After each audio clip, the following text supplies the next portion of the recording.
ঘটনা শুরু করার আগে সেই প্রচলিত কয়েকটি কথা না বললেই নয়, এই ভিডিওটা লাইক বাটনে প্রেস করতে কিন্তু ভুলবেন না।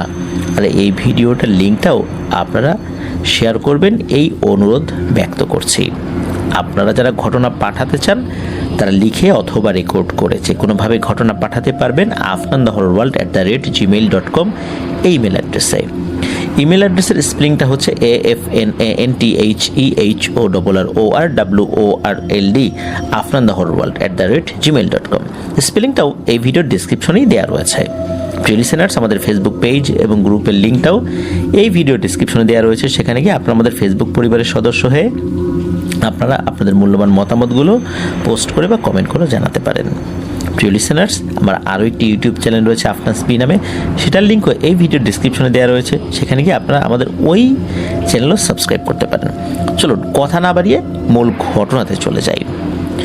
মেহেদী হাসান ভাইয়ের বাড়ি নড়াইল জেলার সদর উপজেলার আউরিয়া ইউনিয়নের চিলগাছা রঘুনাথপুর গ্রামে। উনি প্রতিনিয়তই আমাদেরকে বিভিন্ন ঘটনা পাঠিয়ে যাচ্ছেন। বিশেষ করে চুকসের দেয়া যে ঘটনাটি নরকের পিশাচ শিরোনামে আমরা প্রচার করেছিলাম, যেটা এখনও আপনাদের হৃদয়ে গেঁথে রয়েছে।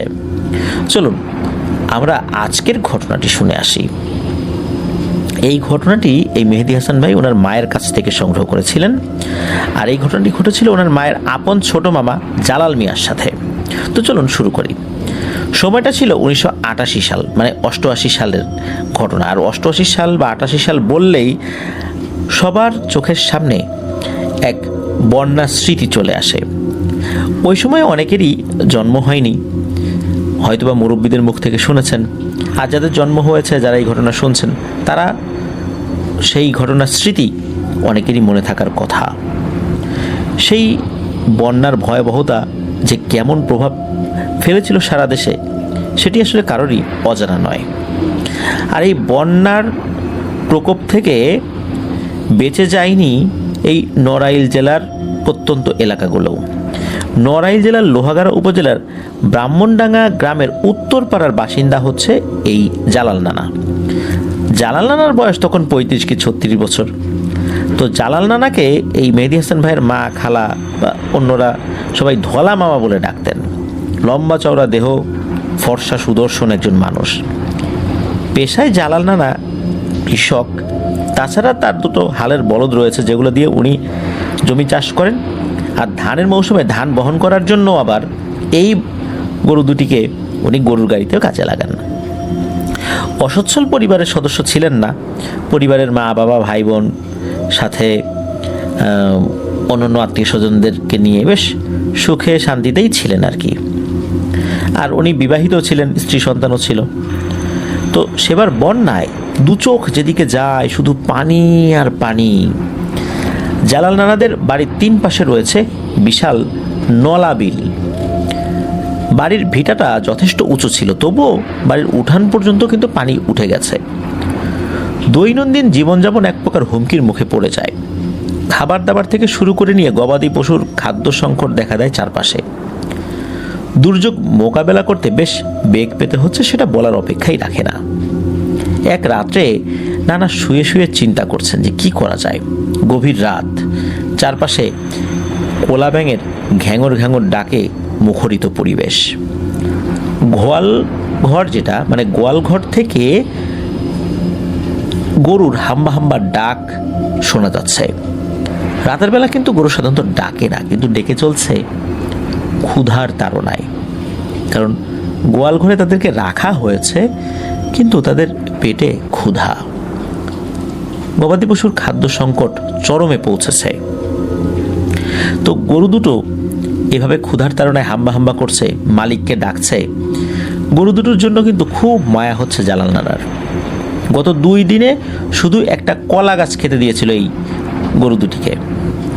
খড় কুটা, ঘাসপালা সবই তো পানিতে তলিয়ে গেছে। বন্যার শুরুর দিকে ভাত সিদ্ধ করে সাথে কুড়া মিশিয়ে খেতে দিয়েছিল। কুড়া মানে ধান থেকে চাল মাড়াই করার পর ধানের যে খোসাটা থাকে সেটাকে কুড়া বলে। এখন কুড়াও শেষ হয়ে গেছে। আর সিদ্ধ ভাত যদি গরুকে খাওয়ানো হয় তবে পরিবারের সদস্যরা না খেয়ে মরবে। এসব চিন্তায় জালাল নানার চোখে কিন্তু ঘুম নাই। উনি মনে মনে সিদ্ধান্ত নিলেন যে গফুর মিয়ার প্রস্তাব মেনে নেবেন। যে করে হোক গরু দুটোকে বাঁচাতে হবে, ন্যায় অন্যায় পরে দেখা যাবে। আর তাছাড়া উত্তরখণ্ডের জমি তার আপন চাচার।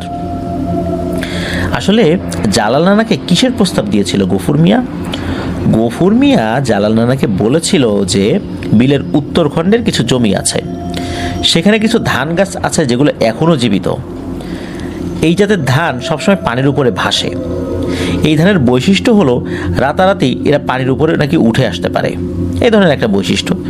গ্রামে এই ধরনের ধানগুলোকে মাছরাঙা ধান বলা হয়, এমনটাই অনুমান করে মেহেদী হাসান ভাই জানিয়েছেন আর কি। তো যাই হোক, গফুর মিয়া জালাল নানাকে প্রস্তাব দিয়েছিল যে গভীর রাত্রে তারা দুজন নৌকা নিয়ে উত্তরখণ্ডের জমিতে গিয়ে ওই ধানগুলো কেটে নিয়ে আসবেন, এগুলো গবাদি পশুর খাবার হিসাবে ব্যবহার করবেন।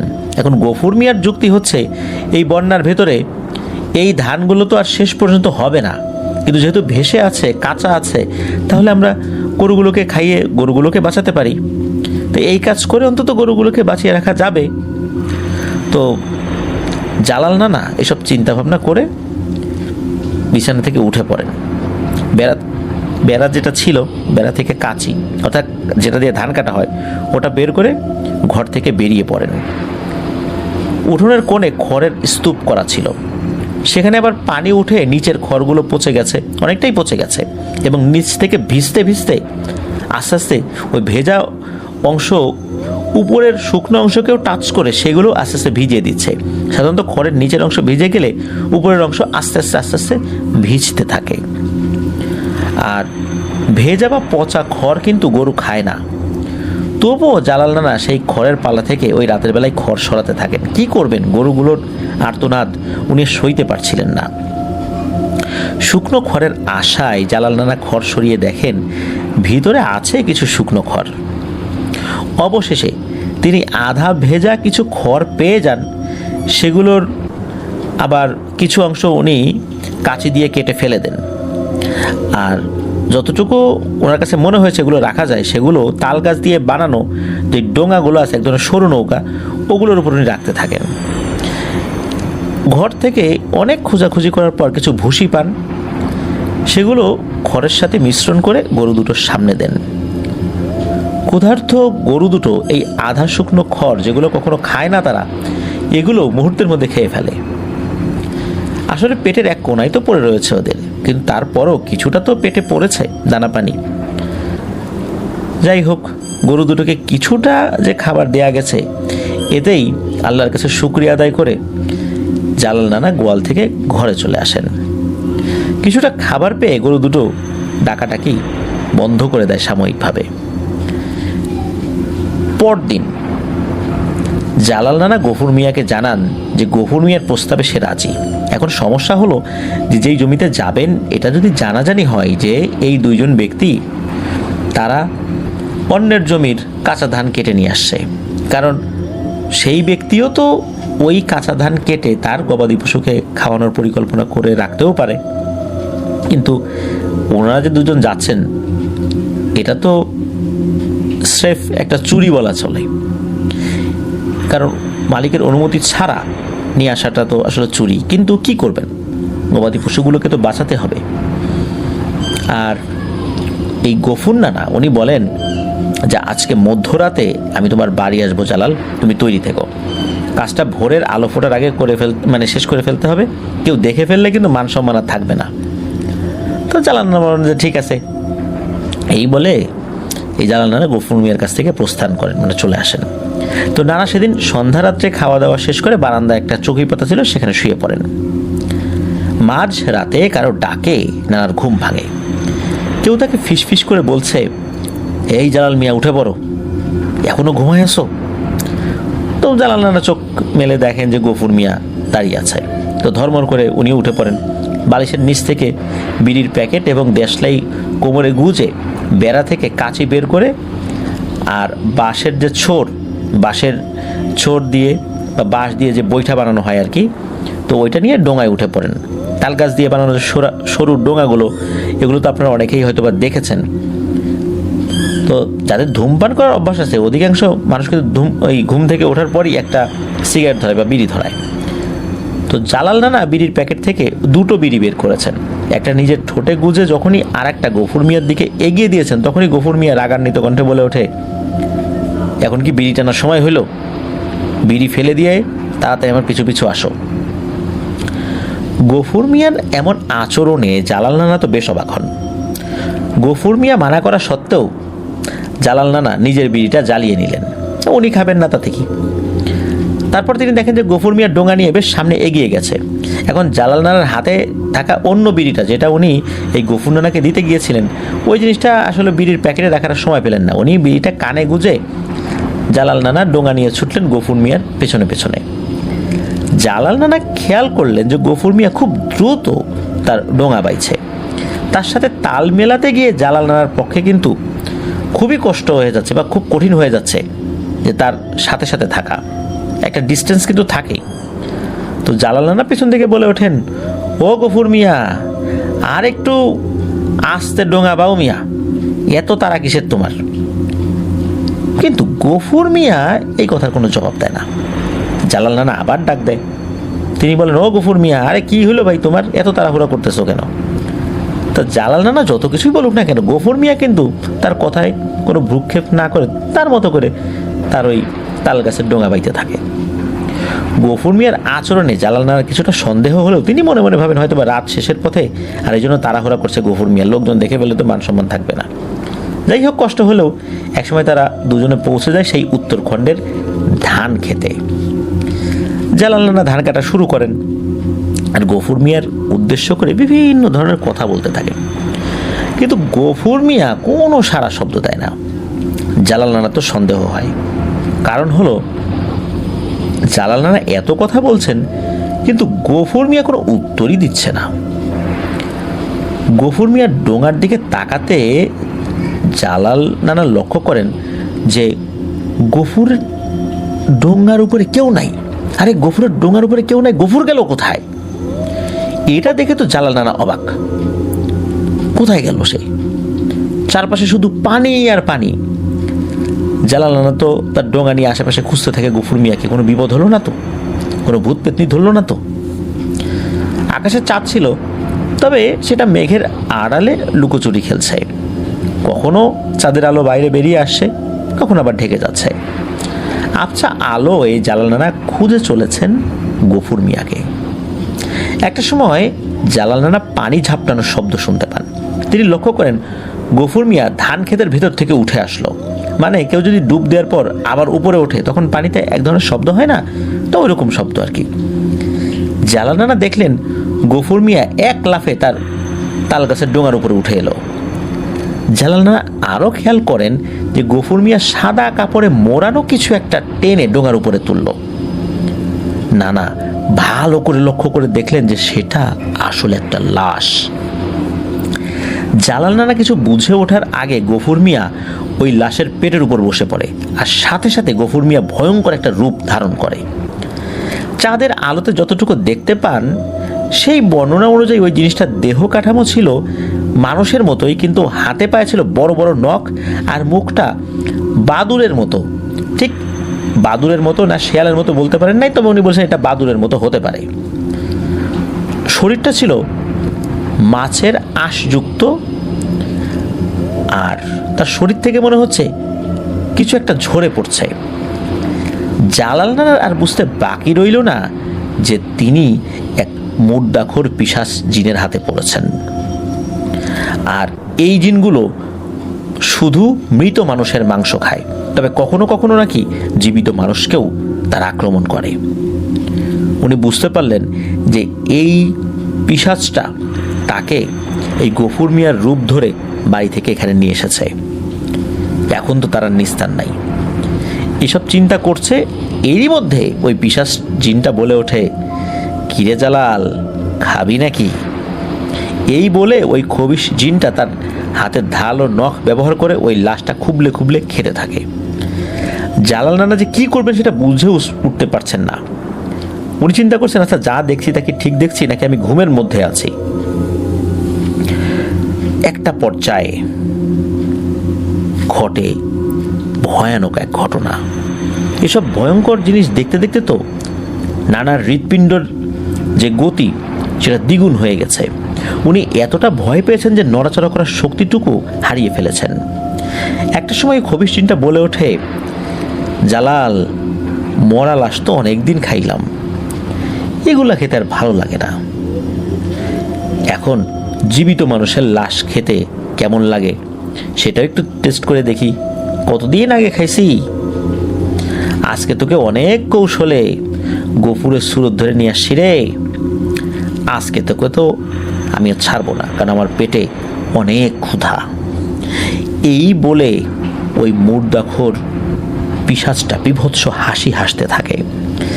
জালাল নানা বুঝতে পারেন যে উনি আজকের প্রাণ নিয়ে এখান থেকে যেতে পারবেন না, তবুও শেষ চেষ্টা করা যাক, অন্তত প্রাণ রক্ষার লড়াই তো করা যেতে পারে আল্লাহর নাম নিয়ে।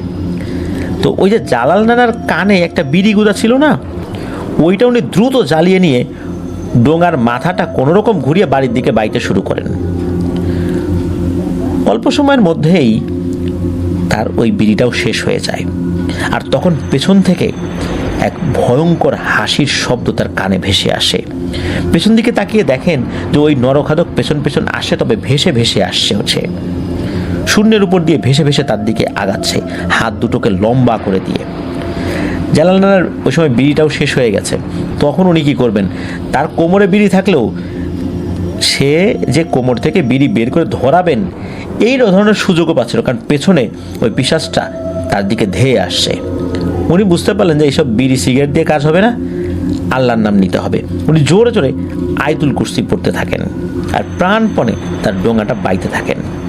কিন্তু তাতে সেভাবে কোনো লাভ হয়নি। ওই পিশাচটা এক লাফে জালাল নানার ডোঙার উপরে চলে আসেন আর ডোঙাটা দোলাতে থাকে। দোল দেওয়ার জন্য ডোঙার ভিতরে দুপাশ থেকে পানি উঠতে থাকে। আর একটা সময় ওই মুর্দাখোর খবিশ পিশাচ জিনটি ডোঙাটাকে উল্টিয়ে ডুবিয়ে দেয় পানির মধ্যে। জালাল নানা ছিটকে পানির ভিতরে পড়ে যায়। আর তখনই ওই পিশাচটা জালাল নানার উপর আক্রমণ করে বসে। পানির মধ্যে তো আসলে মানুষের শক্তি ওইভাবে কাজ করে না। জালাল নানা প্রচণ্ড শক্তিশালী একজন যুবক হওয়ার পরেও তার শক্তি উনি আসলে প্রয়োগ করতে পারছেন না। একটা সময় তার শরীরটা ছেড়ে দেয় আর ওই সময় ওই পিশাচটা জালাল নানাকে পানির ভেতরে চুবাতে থাকে। জালাল নানা ছটফট করতে থাকেন। উনি বেশ বুঝতে পারছিলেন যে এখনই উনি মারা যাবেন, এখনই ওনার জীবনের শেষ মুহূর্ত।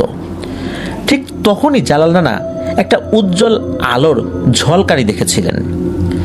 আর এই ঝলকানিটা দেখার পর মনে হলো যে একটা হাত তার দিকে এগিয়ে আসলো, তাকে ধরলো। এরপরে আর কিছু মনে নাই, এরপর উনি বেহুশ হয়ে যান। এরপর এই জালাল নানা যখন চোখ খোলেন দেখতে পান তার চারপাশে মানুষের ভিড়, আর সবাই তার অপরিচিত লোকজন। চারপাশ থেকে নানাকে একের পর এক প্রশ্ন করতে থাকে। নানা শুধু চেয়ে চেয়ে দেখছেন আর তাদের কথা শুনছেন।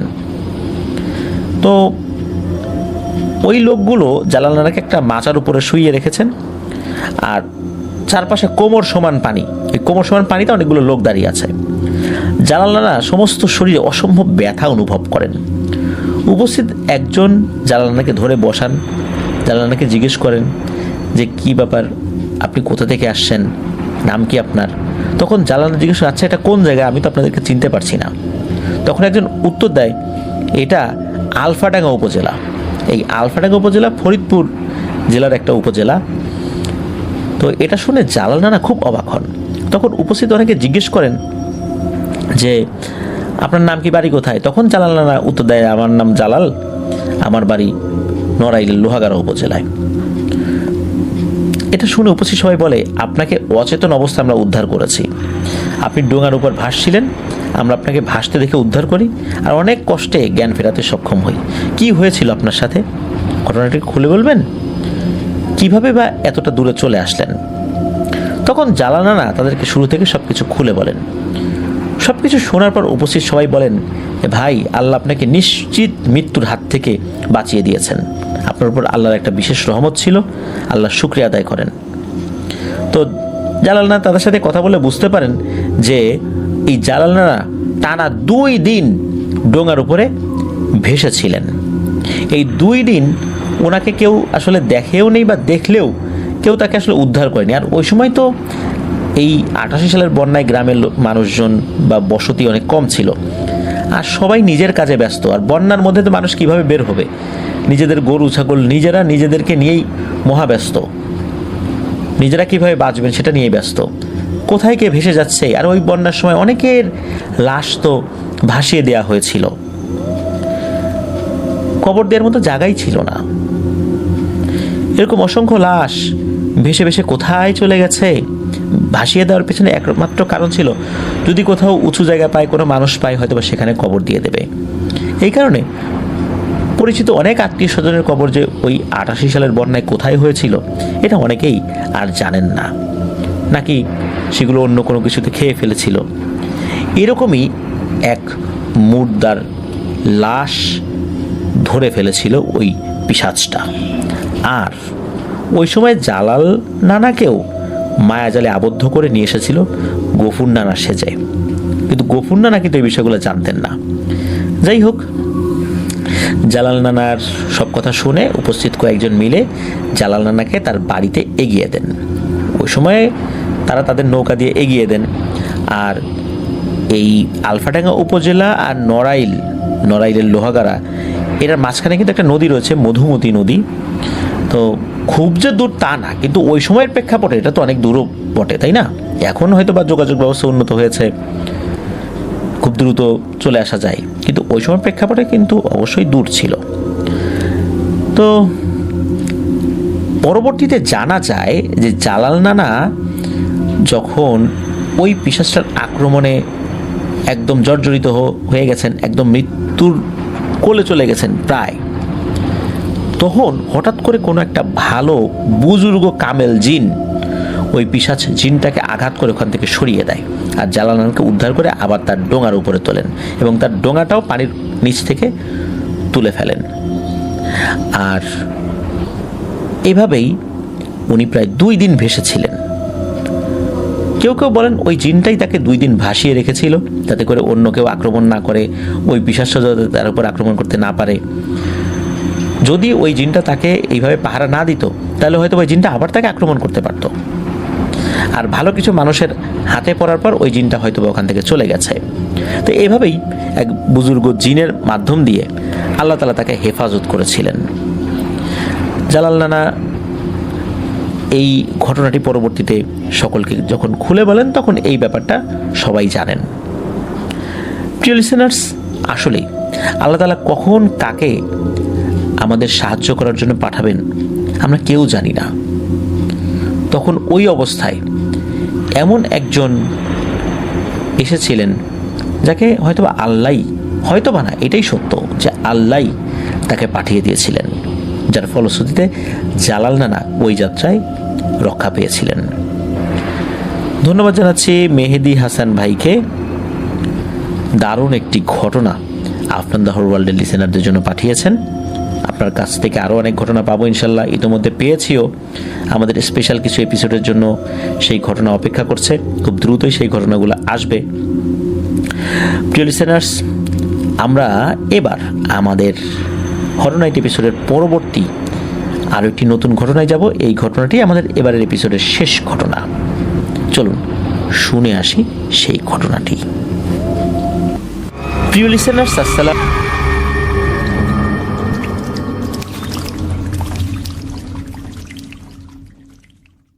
প্রিয় লিসেনার্স, ফিরে এলাম আমাদের এবারের থার্সডে নাইট এপিসোডের দ্বিতীয় এবং শেষ ঘটনায়।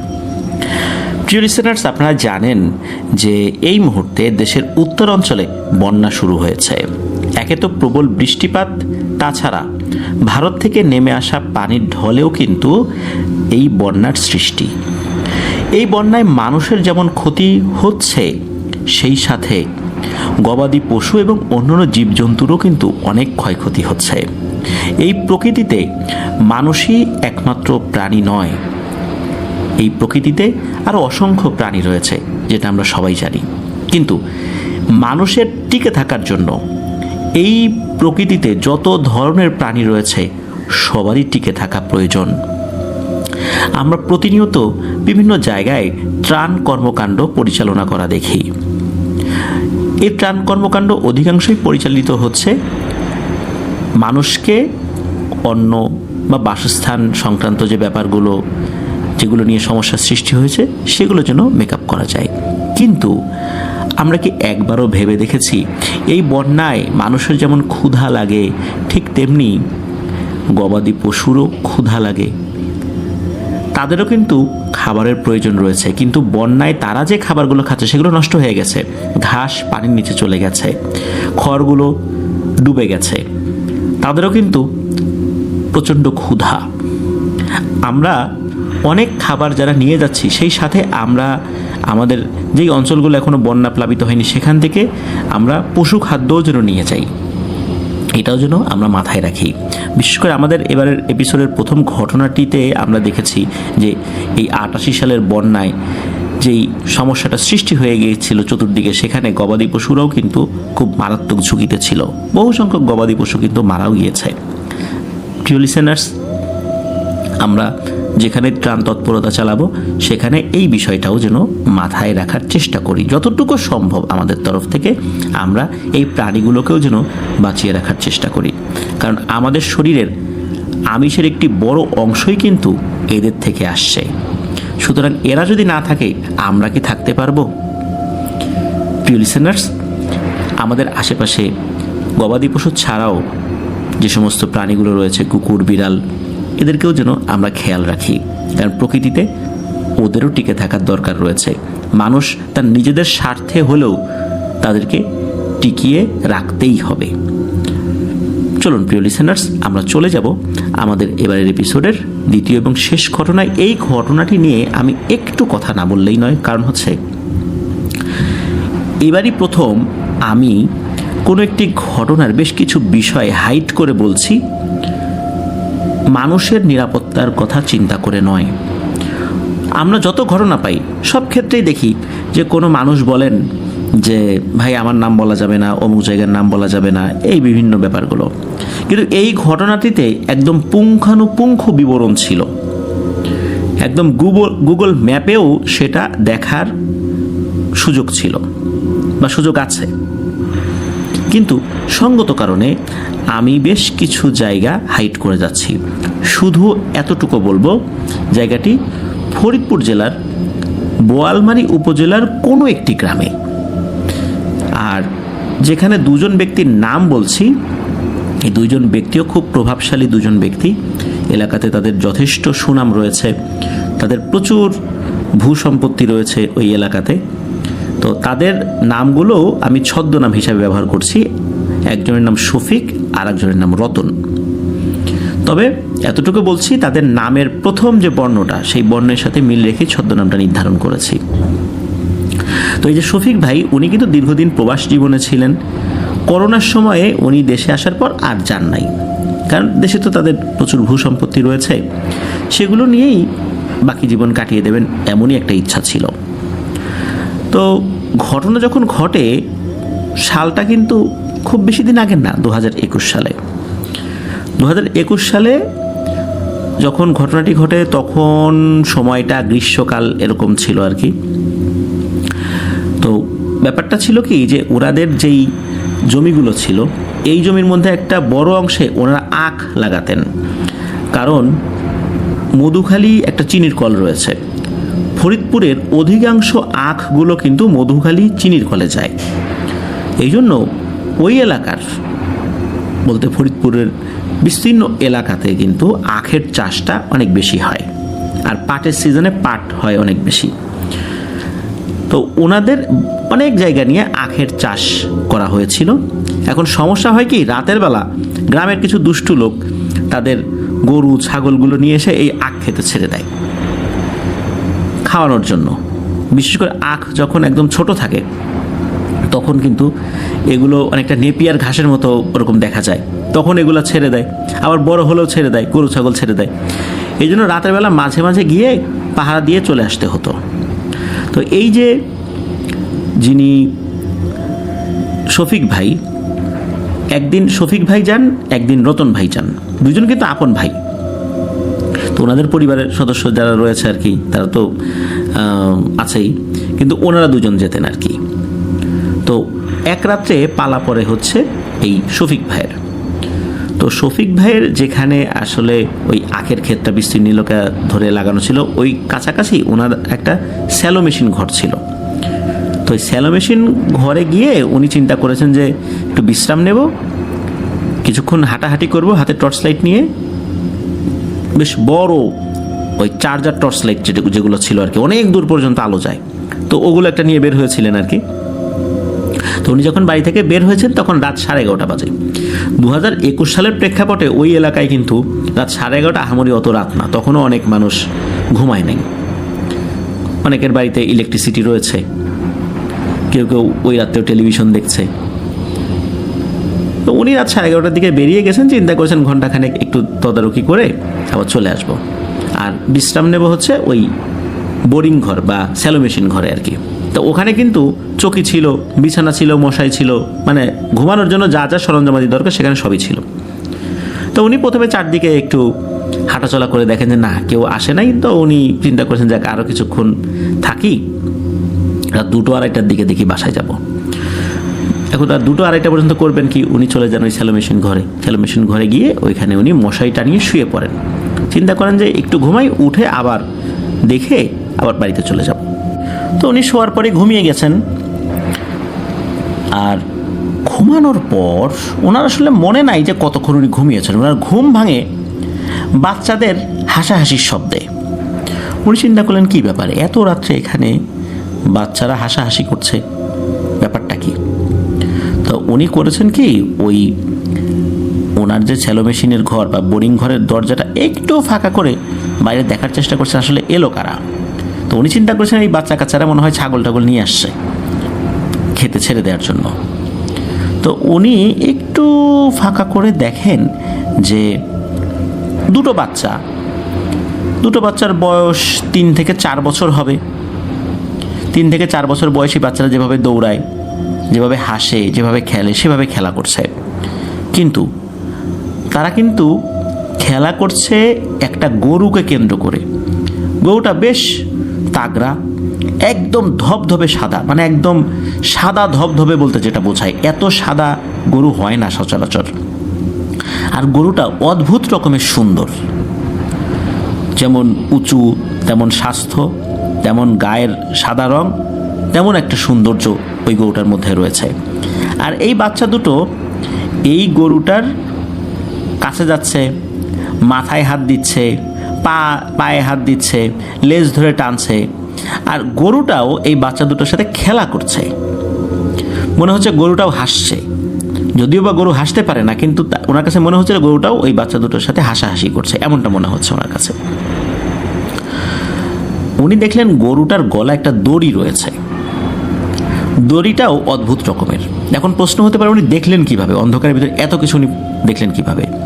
এখানেই একটা ব্যাপার, সেটা হচ্ছে আকাশে চাঁদ ছিল, চাঁদের আলো ছিল, কিন্তু চাঁদের আলোতেও কিন্তু এত স্পষ্ট দেখার কথা না, কিছুটা দূর থেকে।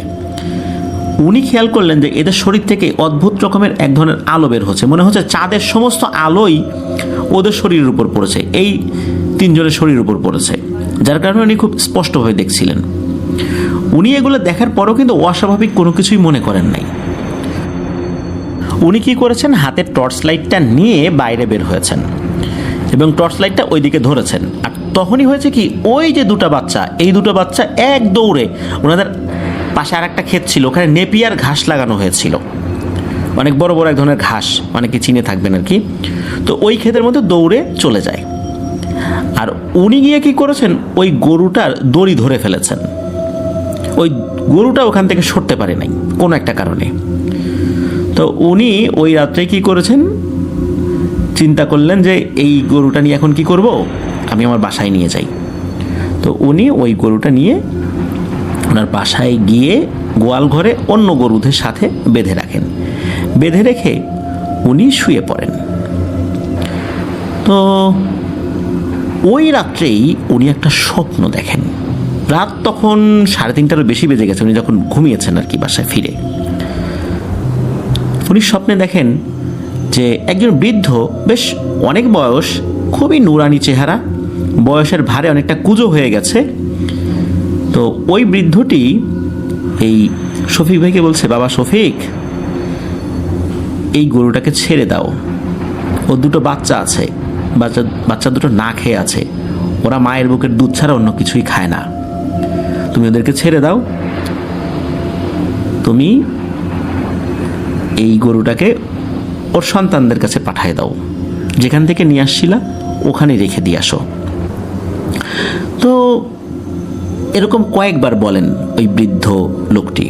এরপরে শফিক ভাইয়ের ঘুম ভেঙে যায়। তো উনি চিন্তা করলেন কি ব্যাপার, ঘুম ভেঙে গেল, কি স্বপ্ন দেখলাম। তো উনি ওই রাত্রেই আবার গোয়াল ঘরে যান, গিয়ে দেখেন না, গরুটা ঠিকঠাক আছে, কিন্তু গরুটা খুব কান্নাকাটি করছে, তার চোখ দিয়ে অঝোর ধারায় পানি বের হচ্ছে।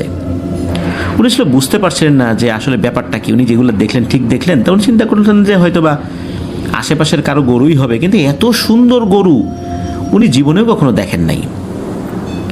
এটা হয়তোবা এআই মানে আর্টিফিশিয়াল ইন্টেলিজেন্স দিয়ে তৈরি করা যেতে পারে, বাস্তবে এত সুন্দর গরু কি কখনো হয়?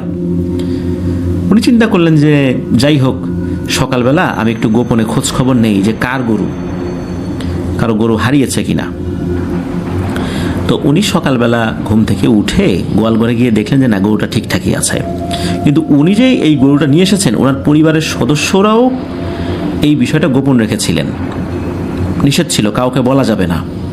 কারণ হলো এই গরুটার কথা জানাজানি হলে অনেকেই দেখতে আসবে, দেখা গেল যে মালিক না, সেও মালিক দাবি করতে পারে, এরকম অনেকগুলো ঝামেলায় হতে পারে। তাছাড়া গ্রামে উনি একটা গরু নিয়ে চলে আসছেন, তো এটা নিয়েও কথা সৃষ্টি হতে পারে। যদিও বা ওনার খেতে ঢুকেছিল, কিন্তু তারপরও নিয়ে আসছেন, এটা নিয়ে যদি কেউ কোনো কথা বলে, এই সমস্ত কারণে উনি আসলে বিষয়টা একটু গোপন রেখেছেন। চিন্তা করেছেন যে মালিককে খুঁজে উনি তাকে গরুটা দিয়ে দেবেন আর তার কাছে কোনো ক্ষতিপূরণ আদায় করার চেষ্টা করবেন, কারণ যেহেতু ক্ষেত নষ্ট করেছে। কিন্তু উনি কোনোভাবেই ওই দিন অনেক খোঁজখবর নিয়েও কারো কাছ থেকে কারো এই ধরনের বা এই কালার গরু হারিয়েছে এমন কোনো তথ্যই পেলেন না। উনি চলে আসলেন, উনি বাড়িতে এসে গরুকে খাওয়ানোর চেষ্টা করলেন, কিন্তু না, ওই গরুটা কোনো খাবারই খায় না, শুধু কান্না করে। তার পাশে অন্য গরু কিন্তু খাবার খাচ্ছে, তারা যে খাবার খেয়ে অভ্যস্ত সেগুলোই দিয়েছেন আর কি, কিন্তু ওই গরুটা কোনো খাবারই খায় না। এইভাবে ওই রাতটাও চলে গেল। তো ওই রাত্রে অবশ্য উনি কোনো স্বপ্ন দেখেন নাই। পরের দিনেও একই অবস্থা, উনি খোঁজখবর নিয়েছেন, কোনো খোঁজখবর পান না, এদিকে ওই গরুটাও কিছু খায় না। মানে দ্বিতীয় রাত্রে একটা ঘটনা ঘটে। ঘটনাটা এমন যে উনি ঘুমিয়ে আছেন, রাত আনুমানিক 2-2:30 বাজে। উনি বাচ্চাদের কান্নার আওয়াজ শুনতে পান। তো এই আওয়াজটা শোনার পর উনি দরজা দিয়ে বাইরে বের হয়েছেন। বের হওয়ার পর উনি আওয়াজের উৎস খুঁজতে গিয়ে দেখেন যে এটা গোয়ালঘরের ওদিকটা থেকে আসছে। তো উনি যখন ওই দিকটাতে গিয়েছেন, দেখেন দুটো বাচ্চা ওই গোয়ালঘরের দরজার কাছে কান্নাকাটি করছে। তো এই শফিক ভাইকে দেখার সাথে সাথে ওই দুটো বাচ্চা অন্য আর একটা সাইড দিয়ে দৌড়ে পালিয়ে চলে যায়। শফিক ভাই তখনও বুঝতে পারেন নাই আসলে ব্যাপারটা কি, এটা প্যারানর্মাল ব্যাপার না অন্য কোনো কিছু। ওনার কিন্তু বোঝা উচিত ছিল যে এটা প্যারানর্মাল কোনো ব্যাপার, কিন্তু উনি কোনো একটা কারণে বা যে কোনো কারণেই হোক উনি আসলে বুঝতে পারছিলেন না আসলে ঘটনাটা কি। উনি চিন্তা করলেন যে এই দুটো বাচ্চাই মনে হয় এই গরুর মালিক, গরুটাকে এখান থেকে চুরি করে নিয়ে যেতে আসছে। তো আসলে উনি ওইভাবে বুঝতে পারছিলেন না। তো উনি কি করেছেন যে ওনার ভাই যে রতন, তাকে কিন্তু বিষয়টা তো জানিয়েছিলেন, কিন্তু পরের রাত্রে যখন বললেন যে মানে পরদিন সকালবেলা যখন বললেন যে এই দুটো বাচ্চা এরকম আসছিল তারপর এরকম চলে গেল, তখন এই রতন ভাই বললেন যে ভাই, আমার কাছে তো বিষয়টা সুবিধাজনক মনে হচ্ছে না, তারপর তুমি দেখো আর একটা রাত আর গরুটাকে কিছু খাওয়ানোর চেষ্টা করে দেখো পারো কিনা, যেহেতু তুমি নিয়ে আসছো। কিন্তু না, গরু কিছুই খায় না। পরের রাত্রে ঘটে আরও একটি ঘটনা। সেটা হলো দুটো বাচ্চা ডুকরে ডুকরে কান্না করে ওঠার শব্দ শুনতে পান এই শফিক ভাই। মানে এমনভাবে ডুকরে ডুকরে কান্না করে উঠছে, কোনো বাচ্চা বা শিশু অনেকক্ষণ ধরে কান্নাকাটি করতে করতে অনেক সময় হাঁপিয়ে যায় এবং কান্না করার শক্তি আর থাকে না, তখন কান্না মাঝে মাঝে থেমে যায়। এরকম আওয়াজ আসছিল, মনে হচ্ছে ওরা অনেকক্ষণ ধরে কান্নাকাটি করছে। তো এই কান্নার আওয়াজে শফিক ভাইয়ের ঘুম ভেঙে যায়। উনি তখন ঘর থেকে আর বাইরে বের হন নাই। উনি চিন্তা করেছেন যে এর আগে দুটো বাচ্চাকে দেখেছে, ও তো পালিয়ে গিয়েছিল, দেখি তো আসলে ব্যাপারটা কি হয়। উনি ওনার ঘরের দরজাটা, কাঠের দরজা ছিল, একটু ফাঁকা করেছেন। একটু ফাঁকা করার পর দেখছেন যে উঠোনে দুটো বাচ্চা, এবং সেই দুটো বাচ্চা, যেই দুটো বাচ্চা ওই গরুর সাথে খেলছিল, দুটো বাচ্চা ওভাবে বসে কান্নাকাটি করছে। কিন্তু দুটো বাচ্চা অন্য আর একটা ঘরের দিকে মুখ করে কান্নাকাটি করছে। ওটা শফিক ভাইদেরই ঘর। অল্প সময়ের মধ্যেই ওই ঘর থেকে একজন বৃদ্ধ বের হয়ে আসলেন। ওই ঘরে কিন্তু ওই বৃদ্ধ থাকেন না, ওনাদেরই আত্মীয় স্বজন থাকেন। ওই বৃদ্ধ বেশ কুঁজো, তার চেহারাটা নুরানি, এবং এদের তিনজনের শরীর থেকেই অদ্ভুত রকমের আলো বের হচ্ছিল। মনে হচ্ছে চাঁদের সমস্ত আলো তাদের শরীরে এসে পড়ছে। তো ওই বৃদ্ধটা বের হয়ে শফিক ভাইয়ের ঘরের দিকে একবার তাকালেন এবং মুচকি করে হেসে দিয়ে ওই দুটো বাচ্চাকে নিয়ে উনি চলে গেলেন, হেঁটে হেঁটেই চলে গেলেন, অদৃশ্য হয়ে গেলেন। তখনও উনি আসলে শফিক ভাই ওইভাবে বুঝতে না পারলেও কিছুটা সন্দেহ লাগে ওনার, যে মনে হয় কোনো অস্বাভাবিক কিছু।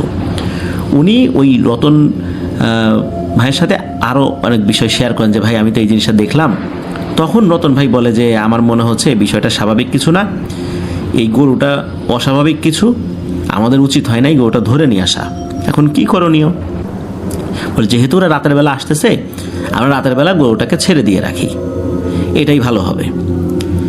এখন ওই রাত্রে, মানে যেই সকালবেলা যখন এই রতন ভাইকে বলেছেন আর কি, ওই রাত্রেই আর কি, ওই দিন রাত্রেই ওই গরুটাকে উঠোনে একটা জিনিসের সাথে বেঁধে রেখেছেন। কারণ এভাবে তো খোলা রাখা যায় না, যদি কেউ আসে রাত্রেবেলা নিয়ে যায়। বাড়ির সকলে ঘুমিয়ে গেছে, কিন্তু এই রতন ভাই এবং শফিক ভাই দুইজন ওনাদের দুজনের ঘরে ওই গরুর দিকে নজর রেখেছেন, দরজাটা একটু ফাঁকা করে। এভাবে 1 রাত যায়, 2 রাত যায়, 3 রাত যায়, 4 রাত চলে যায়, না রাত্রে কেউ আসে না। পঞ্চম রাত্রে যখন ওনারা পাহারা দিতে দিতে ঘুমিয়ে গিয়েছিলেন অনেকটাই, তখন হঠাৎ করে শব্দ ওনারা পান। তবে এই শব্দটা কান্নার শব্দ ছিল না, হাসির শব্দ।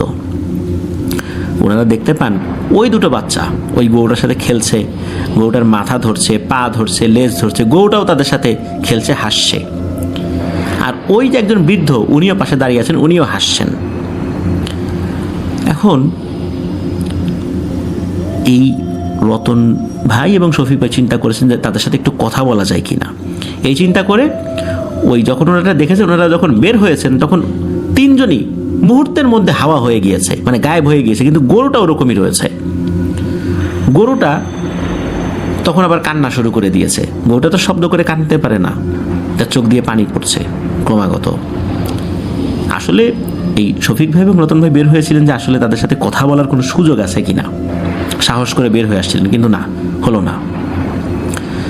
যখন এই ব্যাপারটা ঘটলো যে ওই গরুটাও চলে গেল না, গরুটাকে ওনারা আবার গোয়ালে বেঁধে রেখে পরের দিন সকালবেলা ওনাদেরই স্থানীয় একজন ইমাম সাহেব আছেন, ওনার বয়স প্রায় 100 বছর, দীর্ঘ সময় উনি ইমামতি করেছেন এবং খুব পরহেজগার একজন ব্যক্তিও বটে। তো ওনারও অনেক অনুগত জিন ছাত্র আছে, জিন বন্ধু আছে, জিনের অনেক ট্রিটমেন্ট উনি করেছেন। তো ওনার কাছে এই শফিক ভাই এবং রতন ভাই যান, গিয়ে সব বিষয় খুলে বলেন। তখন উনি বলেন যে বাবা, আমি তো কোথাও যাই না বয়সের ভারের কারণে, তোমরা বাড়িতে যাও, এশার নামাজ পড়ে আমি তোমাদের বাড়িতে আসব, এসে গরুটাকে দেখব, আর আমি কি তথ্য পাই সেই বিষয়টা জানার চেষ্টা করব, তোমরা চলে যাও। তো ওনারা তো চলে আসেন। গরুটার কিন্তু কোনো যত্ন আত্মিতে বিন্দু মাত্র ত্রুটি করেন নাই ওনারা, কিন্তু গরুর ব্যাপারটা বাইরের কাউকে ওনারা জানতে দেন নাই, বুঝতেও দেন নাই। তো যাই হোক, এশার নামাজের পর ওই বৃদ্ধ বুজুর্গ ব্যক্তি আসেন। আসার পরে শফিক ভাইকে খুব একটু বকাঝকা করেন আর কি, পরামর্শের সুরেই বকাঝকা করেন যে বাবা, এটা তুমি করলা ডাকি।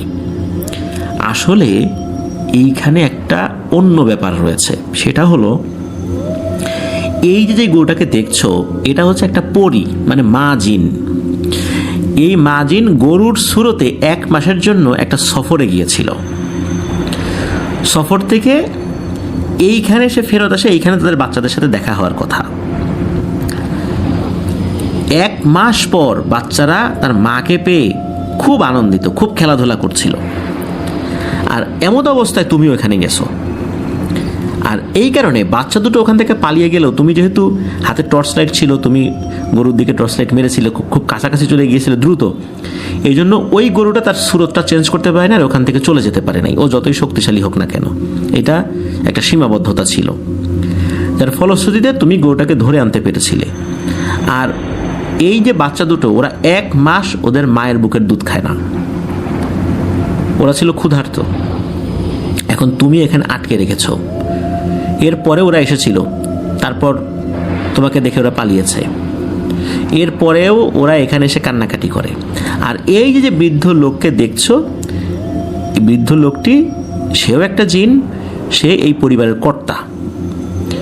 আর এই যে বৃদ্ধ লোকটি, উনি একটা সময় খুব মারাত্মক এক দুরারোগ্য ব্যাধিতে আক্রান্ত হন। উনি একটা শক্তিশালী জিন হলেও ওনার সমাজের কোনো জিনকে দিয়েও, কোনো কবিরাজকে দিয়েও ওনার এই রোগের ভালো হচ্ছিল না। এক সময় একজন ভালো হুজুর, যিনি আবার কবিরাজও বটে, তার কাছ থেকে চিকিৎসা নিয়ে এই জিনটা সুস্থ হয়। ওই জিনটা এমনিতেও ভালো ছিল, পরহেজগার ছিল, কিন্তু উনি যখন একজন মানুষের কাছ থেকে উপকার পেলেন, এরপরে উনি নিজে প্রতিজ্ঞা করেন এবং তার পরিবারের প্রত্যেককে প্রতিজ্ঞা করান যে কখনোই মানুষকে তারা কোনো রকম কষ্ট দিবেন না, ক্ষতি করবেন না, ভয়ও দেখাবেন না। এখন এই যে ব্যাপারটা হইল, চাইলে কিন্তু তারা তোমাদেরকে ভয় দেখাতে পারতো, কিন্তু তা কিন্তু করে নাই। এই যে বাচ্চা দুটো ডুকরে ডুকরে কাঁদছে, চাইলে ওরা আরও অনেক ক্ষতি করতে পারতো, আরও অনেক জিনদেরকে সাথে নিয়ে এসে, কিন্তু তারা সেটা করে নাই। আর ওদের একটা সমস্যা হলো, যেহেতু মানুষের কাছে বন্দির মতো হয়ে গেছে, ওই মানুষ স্বেচ্ছায় তাকে মুক্তি না দিলে ওরা বের হতে পারছে না। আর যেহেতু ওরা বলেছিল যে কারো ক্ষতি করবে না, এই কারণে ওরা তোমাদের কোনো ক্ষতিও করছে না, শুধু তোমাদেরকে বোঝানোর চেষ্টা করছে। এখন দ্রুত এই মা জিনটাকে ছেড়ে দাও, সেও তার সন্তানদের কাছে যাওয়ার জন্য ব্যাকুল হয়ে আছে। তখন এই শফিক ভাই বলেন যে হুজুর, আমি তো আসলে বুঝতে পারি নাই। তখন হুজুর বলেন যে তোমার তো বোঝা উচিত ছিল, তোমার তো বয়স হয়েছে, তোমার তো বোঝা উচিত ছিল, তুমি তো বাচ্চা না। তো এখন যেহেতু বুঝতে পেরেছ, আজ রাত্রেই এই গরুটাকে ঠিক যেখানে তুমি ধরেছিলে সেখানে রেখে আসবে। তখন ওই যে রতন ভাই শফিক বলছে যে হুজুর, আমরা তো ওকে রেখে দিছিলাম উঠানে, টানা 5 দিন রেখে দিলাম, সেখানে তো ওরাও আসছিল, তো ওরা ওকে নিয়ে যেতে পারলো না কেন? ওরা তো চলে গেল, তাই এই গরুটাকে কেন নিয়ে গেল না, বা ও গরুটাও কেন যেতে পারলো না? তখন ওই যে বললাম যে নিজের ইচ্ছাই তো তুমি আসলে মুক্তি দাওনি, তুমি তো আসলে বোঝার চেষ্টা করছো আসলে ব্যাপারটা কি। ওকে এইখান থেকে মুক্তি দিলে হবে না, যেখান থেকে ধরে এনেছো ওইখানে যদি ছেড়ে দিয়ে আসো তুমি নিজ ইচ্ছায়, তাহলেও মুক্ত হবে। তখন হুজুর বলেন, আচ্ছা ঠিক আছে, আমি যাব, যেহেতু আমি নিয়ে আসি, ভুল করছি, ভুলটা আমার, আমি গিয়ে আজকে রাত্রেই তাকে ছেড়ে দিয়ে আসবো। তবে হুজুর বলে দেন যে খবরদার, এই গরুটাকে নিয়ে যাওয়ার সময় কোনোভাবেই তার লেজে বা কানে বা গলায় হাত দিবা না, এবং শরীরে কোনো, অনেক সময় গরু নিয়ে যাওয়ার সময় মানুষ গরুর শরীরে মৃদু আঘাত করে, পেছন দিকে আঘাত করে, এটা করা যাবে না। তুমি গরুটার দড়ি হাতে নিয়ে হেঁটে যাবে, আর যেখান থেকে ধরে নিয়ে এসেছিলে ওইখানে রেখে আসবে, জাস্ট এতটুকু, আর কিছু না। শফিক ভাই রাত 2:30টার দিকে, মানে যখন উনি ধরেছিলেন আনুমানিক সময়, ওই সময় ওই গরুটাকে গোয়াল থেকে বের করে নিয়ে হাঁটা শুরু করেন। তো পরিবারের সদস্যরাই যারা ছিলেন আর কি, তারাও বিদায় জানান। তারাও তো বুঝতে পেরেছেন ব্যাপারটা, কিন্তু তারাও তো ব্যাপারগুলো গোপন করেছিলেন আর কি, সঙ্গত কারণে। আর যখন জানলেন যে এটা আসলে জিন, তখন তারাও ভয় পেয়েছিলেন। তবে হুজুর যখন বলেন যে না, ওরা তোমাদের কোনো ক্ষতি করবে না, দিয়ে আসো, তখন এই যে শফিক ভাই, উনি একাই ওই জায়গাতে চলে যান। ওই জায়গা যাওয়ার পর ওই গরুটাকে ছেড়ে দিয়ে গরুটাকে উদ্দেশ্য করে বলেন, আসলে আমি তো বুঝতে পারি নাই, এটা আমারই অক্ষমতা, আমার তো বোঝা উচিত ছিল আসলে এতগুলো অস্বাভাবিক ব্যাপার ঘটার পরেও, কিন্তু আমি বুঝতে পারি নাই, আপনার মনে কোনো কষ্ট রেখেন না, আমাকে ক্ষমা করে দিয়েন, আপনি মুক্ত, আপনি আপনার সন্তানদের কাছে ফেরত যান। আর এই যে এই এলাকাটা, এই জমিগুলো আমার, আপনি আপনার সন্তানদের সাথে যখন খুশি তখন আসবেন, যখন খুশি তখন খেলাধুলা করবেন, আমাদের কোনো আপত্তি নেই। আমাদের ফসল নষ্ট হবে এই চিন্তা আমাদের নেই, আপনি আসবেন, খেলবেন বাচ্চাদের সাথে, এটা আমাদের তরফ থেকে অনুরোধ রইল। তো এটা শফিক ভাইকে বলেন, শফিক ভাই ওই গরুটাকে উদ্দেশ্য করে বলেন। এরপর শফিক ভাই গরুটাকে ওখানে রেখে একটু এগিয়েছেন, আগানোর পর কি মনে করে পেছন দিকে তাকিয়ে দেখেন ওখানে কোনো গরু নাই, অদৃশ্য হয়ে গেছে। তখন উনি বুঝতে পারেন যে গরুটা চলে গেছে তার পরিবারের কাছে, তার সন্তানদের কাছে। এরপর শফিক ভাই বিভিন্ন সময় কিন্তু রাতের বেলা যখন ওই দিকটাতে কখনো গিয়েছেন, এই যে গরু এবং তার 2 সন্তান এবং ওই যে বয়স্ক জিন, তাকে উনি দেখেছেন। এখনও তারা ওখানে আসে, খেলাধুলা করে, নিজের মতো করে খেলাধুলা করে চলে যায়। তবে তারা খেলাধুলা করলে আর কখনো ওই ফসল নষ্ট হয় না। তো যদিও বা ওই পরিবার থেকে জানানো হয়েছিল যে যেহেতু তাদের কারণে ফসল নষ্ট হওয়ার সম্ভাবনা আছে, তারা আসবে না, কিন্তু শফিক ভাই বলেছিলেন যে আপনারা আসবেন, আমাদের কোনো আপত্তি নেই। তো এটা কিন্তু এখনও চলমান রয়েছে। প্রিয় লিসেনার্স, এখানে একটা ব্যাপার যে কেন আসলে অরিজিনাল জায়গাটা বললাম না, এত বিস্তারিতভাবে বললাম না, নামটাও কেন হাইড করলাম, কারণ হচ্ছে অনেক দুষ্টু মানুষ যেখানে ভালো এবং শক্তিশালী জিনেরা আনাগোনা করে, এই তান্ত্রিক গোছের লোকজন সেখানে গিয়ে তাদেরকে বন্দি বানিয়ে তাদেরকে দিয়ে কাজ করানোর চেষ্টা করে, অসৎ উদ্দেশ্য হাসিলের চেষ্টা করে। এই জন্য যেহেতু বিষয়টা এখনও চলমান রয়েছে, এই কারণে স্পেসিফিক জায়গাটা আমরা গোপন করেছি এবং সেই সাথে যেই সমস্ত বিষয়গুলো বললে ওই জিনদের ক্ষতি হতে পারে সেই বিষয়গুলো এড়িয়ে গিয়েছি। এমনিতে এই ঘটনার পুঙ্খানুপুঙ্খ বিবরণ দিয়েছি, শুধু স্থান সংক্রান্ত ব্যাপারগুলো আমরা কিছুটা হাইড করেছি, এই জন্য আমরা আন্তরিকভাবে দুঃখিত। প্রিয় লিসেনার্স, এই ঘটনায় একটা ব্যাপার আমি খেয়াল করলাম, সেটা হচ্ছে যে আমরা মানুষরা অনেক দুরারোগ্য ব্যাধিতে জিনদের কাছ থেকে অনেক সলিউশন নেই এবং অনেকে আল্লাহর রহমতে সুস্থ হয়ে যান। তো এই ঘটনায় জানতে পারলাম একজন বয়স্ক জিন, উনি এমন এক দুরারোগ্য ব্যাধিতে আক্রান্ত হয়েছেন যে জিনেরাও সেটার সমাধান করতে পারেন নাই।